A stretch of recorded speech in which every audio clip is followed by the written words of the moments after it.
खुर्शीद साहब, एक और हिंदुस्तान की सरकार ने एक अपनी पॉलिसी में चेंज जैसा किया है कि अब अगर कोई आतंकवादी हमला हुआ, it will be considered an act of war. देश के प्रति उसे युद्ध माना जाएगा। आपका क्या टेक है इस पर? देखिए, उसको आप युद्ध माने ताकि आप ये दिखा दें कि आप कितने गंभीर हैं, लेकिन युद्ध की घोषणा करनी पड़ती है। युद्ध की घोषणा से पूरा नया लीगल सिस्टम जो है वो आपके सामने आता है।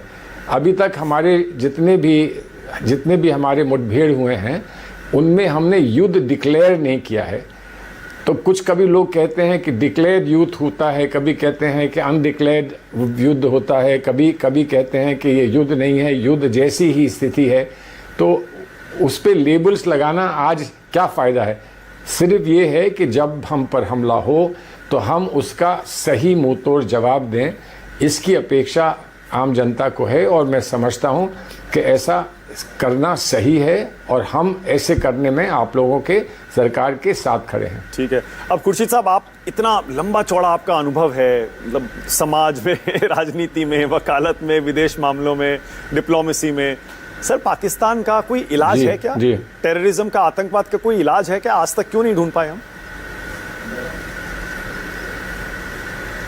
देखिए, इलाज में आपको इतिहास में जाना पड़ता है। इलाज में आज वहाँ पर क्या स्थिति है उसको समझना पड़ता है। आपके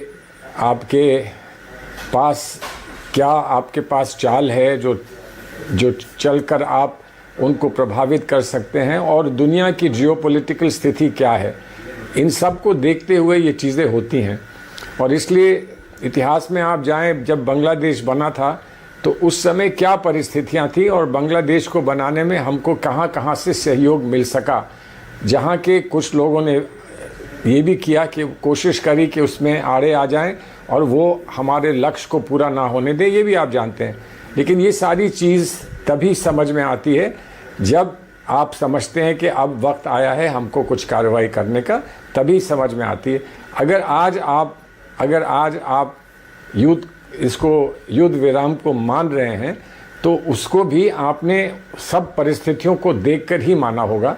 ऐसे तो कोई अपने शौक से बना नहीं करता ना। अगर आपका एक लक्ष्य था, वो लक्ष्य अभी अधूरा रह गया, पूरा नहीं हुआ, तब भी आपने युद्ध विराम को माना है, तो उसके कई कारण रहे होंगे। हम तो ये मांग नहीं रहे हैं आपसे कि आप कारण बताइए, इसलिए कि आज आप पर जिम्मेदारी है, आप पर दायित्व है, और हम चाह रहे हैं कि आप अपने दायित्व का निर्वाह करें। हम पूरा सहयोग देंगे। ठीक है। खुर्शीद साहब, आखिरी सवाल आपसे प्लीज, और ये बड़ा सिंपल सा सवाल है। ऑपरेशन सिंदूर अब जब रुक गया है तो क्या हासिल हुआ आपके हिसाब से इससे? देखिए, कहीं तो ये भी कहा गया है कि सिंदूर ऑपरेशन रुका नहीं है। ये किसी ने नहीं कहा कि वो सस्पेंडेड है। ये कहा है कि सिंदूर ऑपरेशन जो है वो लगातार चलता रहेगा। लेकिन जब ऑपरेशन चलता रहता है तो उसमें अप एंड डाउन की वो रहती है, गुंजाइश रहती है कि कभी इंटेंसिटी बढ़ाती जाती है, कभी घटाई जाती है। तो वही कह सकते हैं। तो मैं ये नहीं मान रहा हूँ कि सिंदूर ऑपरेशन को स्थगित कर दिया गया या उसको सस्पेंड कर दिया गया।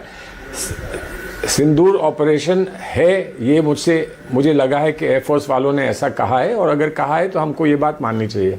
ठीक है। Thank you so much.